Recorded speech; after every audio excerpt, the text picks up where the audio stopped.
ছেলে তো দোকান গুছিয়ে নিল, এবার তোমাদের ব্যাপারটা একটু গুছিয়ে নিলেই আমার শান্তি। আমাদের মানে বুঝলে না তো? না। এই এদিকে আয়।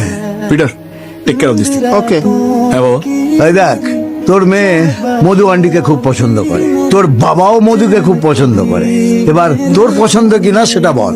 বাবা আবার শুরু করলে? তোর ভাগ্য খুব ভালো, বর্ধমানের মিহিদানা পেয়েছিস। এবার জামাই ষষ্ঠীতে শ্বশুর বাড়ি যাওয়ার আগে শক্তিগড় থেকে একটা বড় সাইজের ল্যাংচা নিয়ে যাবি। তোমার কোনো আপত্তি নেই তো মা? হ্যাঁ, না। মানে নেই, ওর কোনো আপত্তি নেই। তোমার বাবা মার সঙ্গে আমি কথা বলে নেব। স্যার আরে ধুর স্যার, স্যারের বাবা যখন রাজি তখন স্যার কি করবে? চলো প্রণাম করো। আরে হ্যাঁ মেশমশাই। হ্যাঁ বাহ, তুই কি দেখছিস? চল প্রণাম কর। আরে চল, আরে চল। হ্যাঁ, আশীর্বাদ রইল, দুজনে সদা সুখী দেখো।